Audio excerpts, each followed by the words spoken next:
எல்லாருக்கும் வணக்கம். எல்லோரும் நல்லா இருப்பீங்கன்னு நம்புகிறேன். நான் ரொம்ப நல்லா இருக்கேன். இன்றைக்கி ரொம்ப சிம்பிளான ஈஸியான ஒரு பிரேக்ஃபாஸ்ட் தான் செய்ய போகிறேன். கவுனி அரிசி வச்சுட்டு ஒரு பிரேக்ஃபாஸ்ட்.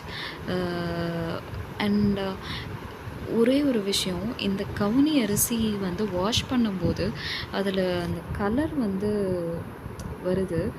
அது நீங்களும் அதை ஃபீல் பண்ணியிருக்கீங்களா? இது நேச்சுரல் கலரா ஆர் ஏதாவது கலர் கலக்கிறாங்களா அப்படின்னு எனக்கு ஒரு சந்தேகமாகவே இருக்கும்.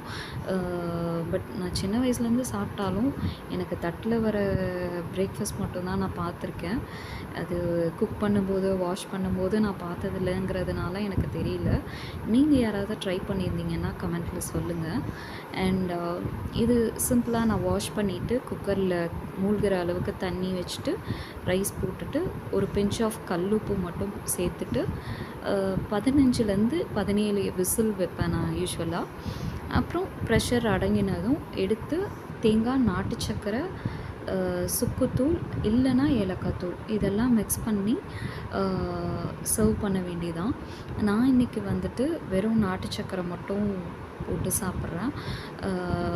தேங்காய் வந்து முடிஞ்ச வரைக்கும் அவாய்ட் பண்ணலாம் அப்படிங்கிறதுனால தேங்காய் இன்றைக்கி நான் சேர்த்துக்கலை.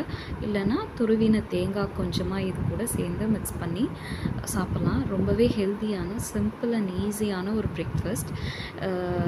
இது வந்து ரொம்ப ரொம்ப ஃபைபர் ரிச் ஃபுட் அப்படிங்கிறது எல்லாருக்குமே தெரியும். அண்ட் சின்ன வயசுலேருந்தே எனக்கு வந்து பெண் குழந்தைங்களுக்கு இது ரொம்பவே நல்லது அப்படின்னு சொல்லி என்னை சாப்பிட வச்சுருவாங்க. பட் உண்மையாகவே வந்து லேடிஸ்க்கு எப்போவுமே ஒரு விதமான வீக்னஸ் இருக்கும். அந்த வீக்னஸ் எல்லாம் இல்லாமல் எனர்ஜெட்டிக்காக வச்சுருக்கோம் இந்த மாதிரியான ஃபுட்ஸ். நான் சின்ன வயசுலேருந்து சாப்பிட்ருக்கேன். இப்போவும் வீக்லி ஒன்ஸாவது இந்த மாதிரியான ஃபுட் எடுத்துப்பேன். இது மட்டும் இல்லை, இது கவுனி அரிசி. இதே மெத்தடில் மாப்பிள்ளை சம்பா, காட்டு யானம், அப்புறம் வந்து பூங்கார் ரைஸு எல்லாமே இதே மாதிரி மெத்தடில் ஈஸியாக சிம்பிளாக செஞ்சிடலாம். இந்த மாதிரி ஃபுட்ஸ் நம்ம டயட்டில் அடிக்கடி சேர்த்துக்கிறதுனால ஒரு மாதிரி சோர்வு இல்லாமல் எனர்ஜெட்டிக்காக இருக்கும்.